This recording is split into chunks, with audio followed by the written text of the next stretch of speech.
Here's a gift for you, $2,000. After giving birth, when my husband and I returned to his parents' house, my mother-in-law handed us an envelope saying it contained a gift of $2,000 as a celebration of the birth. Upon checking its contents, I threw the envelope into the trash. This is how they treat me after enduring days of being demeaned by her and senior employees. What are you doing? Apologize to mom. In a panic, my husband scolded me, but I sharply retorted. Can you say the same after seeing this? Upon checking the contents of the envelope, he glared at his mother with an anger I had never seen before. And then, he made a certain decision. My name is Sarah Miller, 28 years old. I had an arranged marriage with my husband, Alex. Alex, 2 years my senior, is the eldest son of a bakery, raised strictly as the heir, but he's a very calm and kind person. From the first meeting, I was drawn to his kindness. I want to share the beauty and delicate taste of our cakes with people all over the world, that's why I'm a pastry chef. Will you join me in fulfilling this dream? Instead of an engagement ring, he presented me with a cake designed with me in mind, saying this. Moved to tears, he continued. When we're married, Sarah, you'll work as the manager of our shop. Also, we'll have to live with my parents at our family home. Is that okay with you? Living with the in-laws was a condition of our marriage. Marriage to an heir comes with its challenges. But with Alex by my side, everything will surely be okay. This is what I thought, and I accepted his proposal. Thus, we became husband and wife. As promised, after the marriage, we began our life living with his parents in the residence attached to the bakery. Sarah, since you've married into this family, you must be prepared for it. As a manager, make sure to act without any blunders. Yes. From the day I started living with them, my mother-in-law, Kate, immediately started with her strict words. The sweet married life I had dreamt of did not exist in this world. Sarah, how many times do I have to tell you? Remember our traditions properly. As a manager, you need to act more responsibly. Having someone who needs so much attention marry into the family, I feel sorry for the boss. Day after day, I was demeaned by her and a senior female employee, Jade. My father-in-law, not much of a talker, didn't say much, but in his presence, the tension would skyrocket. And I would become so nervous that I'd make mistakes. Seeing me like this, he would sigh blatantly. There was no place in this house where I felt at peace. But I'll work hard to be recognized by everyone soon, and stand beside Alex without feeling ashamed. This feeling alone was what supported me. Then, I discovered I was pregnant. Take good care of yourself and give birth to a fine heir. Starting with Kate, everyone began to be considerate of my condition. At the 5-month pregnancy checkup, upon finding out the gender of the child, I immediately shared the news with my in-laws and Alex during dinner. The baby in my belly is a girl. Everyone's movements halted for a moment. A girl? Ah, a girl, huh? Huh? No words of congratulations came from anyone. Alex, avoiding eye contact with anyone, kept his head down and continued eating his dinner silently. I was taken aback by everyone's reaction. Does the heir have to be a boy? Unable to understand the Miller family's way of thinking, I just shoveled my dinner into my mouth, feeling frustrated. From the next day, everyone's attitudes changed drastically. Pregnancy isn't an illness, don't pamper yourself and make sure to work hard. As soon as they found out the baby was a girl, the demeaning comments and being overworked by Kate and Jade returned. Why can't a girl be the heir to a bakery? It's truly pitiful that my child will be born into a situation with so little celebration. I worry for her well-being. And I firmly resolve to protect her no matter what. Alex, I think you've noticed too. Ever since I married into this family, I've been demeaned every day by your mother and Jade. Their attitudes since finding out the baby is a girl have been truly unbearable. One day, unable to hold back any longer, I finally spoke up to him. He looked troubled. Sarah, I'm sorry. I'm still in training. I don't have the right to go against this family. Please bear with it. If you learn the work faster, I'm sure they will stop saying anything. I'm really happy about our baby, whether it's a boy or a girl. Please take care of yourself. Saying this, he hastily headed to the shower. While he did show concern for my well-being, honestly, I was shocked by his unreliable response. However, I caressed my belly. I can't be discouraged by such things. I'm going to be a mother. I must become strong for the sake of this child. With this renewed determination, I dreamt of the day my baby would be born healthy and endured the harassment and demeaning treatment alone. In the house, I was mainly responsible for preparing dinner. And we had a system where I would pay for the groceries first and then give the receipt to her to get reimbursed. This system meant that she would scrutinize every item on the receipt, making it difficult to buy things I wanted. However, since becoming pregnant, I often craved sour and sweet things. Should I buy it? But I hate getting snide remarks from her too. I debated with myself while shopping, but in the end, I couldn't muster the courage to buy. But one day, I just had to have something sweet. Desperate, after much deliberation, I approached Alex, who was in the workshop. I've been craving something sweet because of the pregnancy. If there are any leftover bits, could you share some with me? Sure, just wait a bit. He, sneaking away from the eyes of the employees, wrapped some cake trimmings in plastic wrap and brought them to me. Thank you. But just then, Kate appeared. What are you doing here, Sarah? Her gaze dropped to my hand. How greedy of you. This is a workshop for artisans. You are not allowed to come and go here from now on. With that, she snatched away the precious trimmings Alex had given me and kicked me out of the workshop. One day, when I went to prepare dinner, I found the fridge crammed with ingredients I had never seen before, like expensive beef. Since I wasn't allowed to use ingredients from the fridge without her permission, I asked her. Can I use the ingredients in the fridge? What are you talking about? Those are for Sienna, who's coming back the day after tomorrow. Don't you dare use them.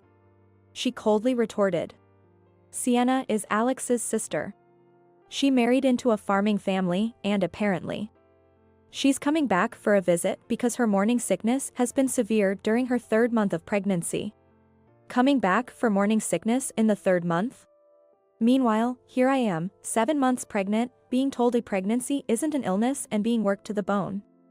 There was a lot I wanted to think about, but the more I thought about it, the more miserable I felt.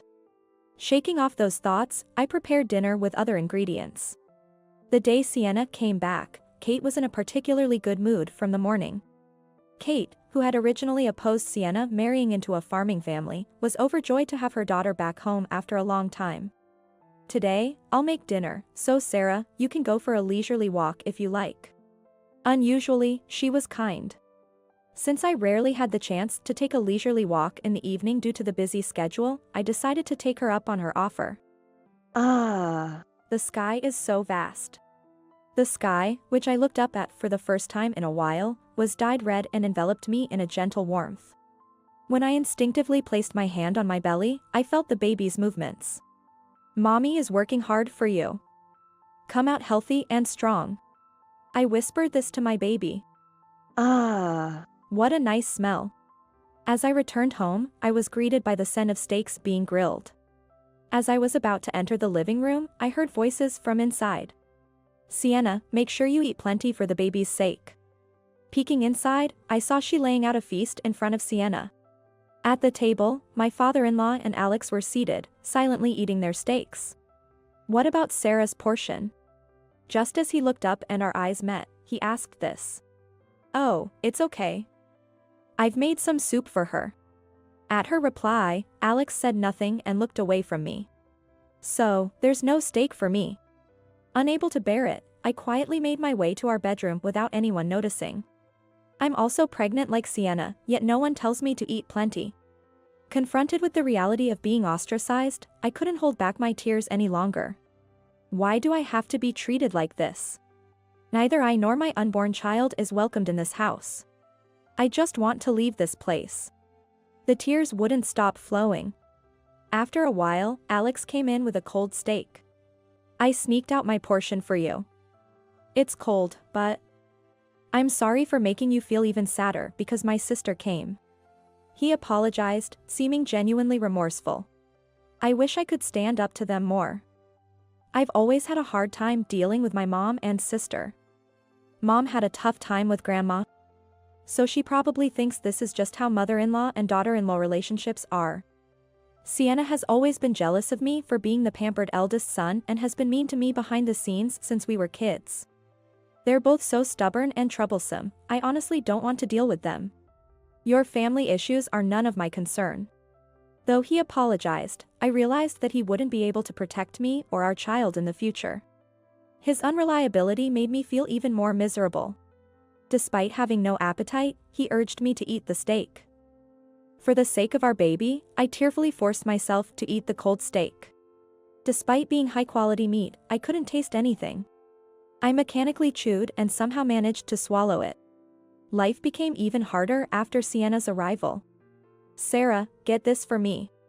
Kate didn't hesitate to boss me around, despite my large belly. "Sienna, you should rest until her morning sickness subsides." Meanwhile, she took advantage of being pampered by them and lazed around the house all day. Even though we're both pregnant, and my belly is even bigger. It's frustrating, but all I can do is silently endure for now. "Sarah, I bought some pudding for you." Perhaps feeling sorry for me enduring such harsh treatment, Alex began secretly buying me things I craved, which was a small consolation. One day, I saw Sienna's room filled with luxury baby items and maternity goods from designer brands. I had hesitantly bought a complete set from a cheap store in the suburbs. Both of our children are their grandchildren, so why is there such a difference? I tried not to let it bother me, but it was deeply saddening. Then, on December 20th, I finally gave birth to a girl. Alex was overjoyed, tears streaming down his face. "I'll become fully capable soon and protect you and our daughter." Alex promised me this. Upon returning to their house after being discharged from the hospital, to my surprise, she welcomed me with a smile. "Let me hold her for a bit." I handed the baby over to her, who, having raised 2 children herself, expertly soothed her. Grandchildren are indeed precious, after all. Seeing her behavior, I felt a bit relieved. After a while, she returned the baby to me and took an envelope out of her pocket, handing it to Alex. "This is a gift, $2,000. "What, that much?" I was surprised, but Alex didn't seem too shocked. "Maybe in this family, it's normal to give that amount as a gift." He handed me the envelope without checking its contents, so after placing the baby in the crib, I took it. And I checked the contents, just in case. "What? What is this?" She smirked and looked away from me. "Enough is enough." I threw the envelope into the trash can. "Hey, what are you doing?" "Apologize to Mom." He was flustered. "Can you still say the same after seeing this?" I picked up the envelope I had thrown away and showed its contents to him. Upon seeing the contents, he frowned. Instead of $2,000, the envelope contained receipts and bills for the luxury groceries and maternity items they had prepared for Sienna. "What is this about, Mom?" Even he raised his voice. "It's only natural for the eldest son and his wife to pay for our household expenses." She, unashamed, laid out her absurd logic. "Why should we pay for maternity items and baby goods for Sienna, who left her home for her marriage?" I couldn't stay silent any longer. I decided to leave this house with my child. Then, Alex spoke in a low voice. "I'm leaving this house." "What?" The room went silent, and everyone, including me, looked at him. Alex glared at her with an anger I had never seen before. "What do you take us for?" "I've always been dissatisfied with how you've treated Sarah, how you reacted when you found out our child was a girl. And your constant interference in the shop's management. I thought I'd endure it silently until I became capable of protecting the cake shop as its eldest son. But I've reached my limit. We're leaving this house. We won't take over the shop. Thank you for everything until now." Alex said this and bid farewell to his parents. Stunned by the unexpected turn of events, they were speechless for a while before silently leaving the room. "Sarah, I'm really sorry for everything until now. I will protect you and our child. I've decided to leave this house on my own accord. But will you stay by my side?" Alex, back to his usual gentle self. "Yes. Thank you for protecting us. Let's overcome any difficulties together as a family of 3. The next day, Alex immediately started looking for a new home, and within a week, we began our new life as a family of 3. Our new home was a modest apartment, but for me, it was a blissful space where both my mind and body could relax. Make sure you eat plenty and get proper rest whenever you can. And to my surprise, our new home was just a 5-minute walk from my parents' house. Really, Alex is such a wonderful person. It's rare to find someone who can openly express their vulnerabilities and ask for help as an adult. According to my mom, Alex had explained everything to my parents the night he decided to leave his family home, apologized, and asked for their support in the future. You can always rely on us. We're also very happy that you're living so close by. Touched by her kindness, I cried. Meanwhile, Kate occasionally contacted Alex, asking him to bring the grandchild for a visit, but Alex only sent pictures of the baby. After discussing it as a couple, we decided it would be best to keep our distance from them for a while, and we haven't given them our new address. Thanks to that, we've been able to live peacefully. Sarah, we're running out of diapers, so I'll go buy some. Alex actively helped with housework and childcare, and we cherished our modest happiness, living humbly each day. I'm thinking of starting my own business. One day, he came to me with a proposal. Even after the path to taking over his family's bakery was closed off, Alex, who had been captivated by the allure of cakes since childhood, hadn't given up on being involved with cakes. His dream, which he shared before we got married, to let people around the world know the beauty and delicate taste of cakes, was still very much alive in his heart. To realize that dream, he decided to start a mail-order cake business. Inspired by him, I too felt a surge of motivation. I wanted to help make his dream a reality. With this in mind, I pondered whether I could utilize the brief experience I had with cake making at my in-laws, finding moments between household chores and childcare to think it through. Look at the cake Daddy made, isn't it beautiful? One day, Alex showed our child a cake he had made.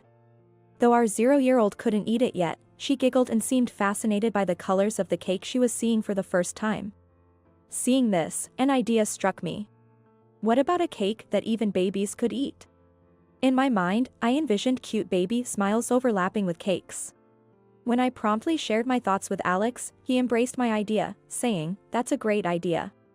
Focusing on development, we worked on cakes that didn't use sugar, instead relying on the natural sweetness of ingredients like sweet potatoes, and avoided artificial colors to preserve the gentle hues of the ingredients themselves.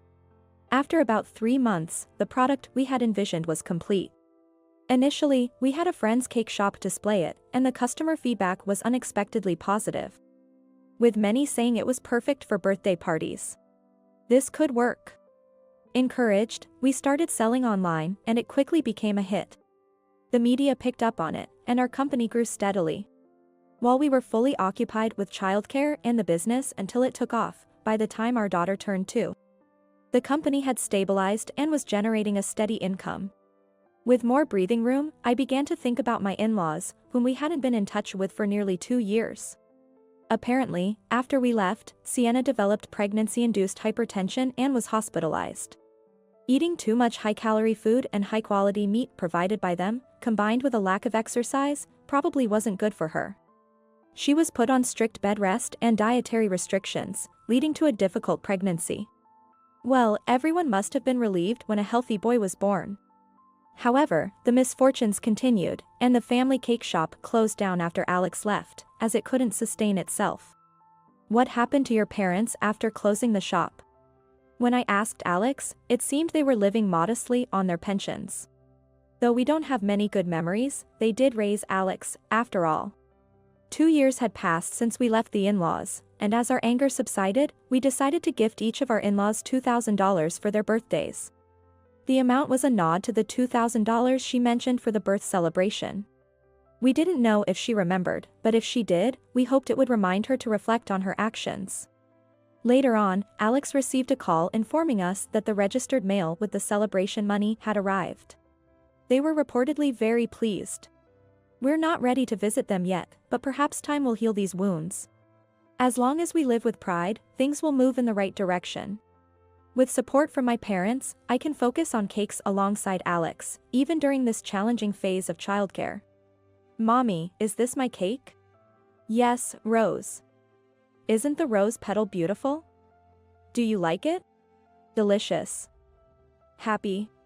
My daughter touched her cheek with a blissful expression. This cake, developed to melt in the mouth without needing to be chewed, is perfect for a 1-year-old. We created a cute cake modeled after rose petals. Just like our child, I hope this cake becomes something that brings smiles to everyone's faces. Mommy, here, ah. She fed me a piece of the cake. The gentle sweetness melted in my mouth. I love that face, Mommy.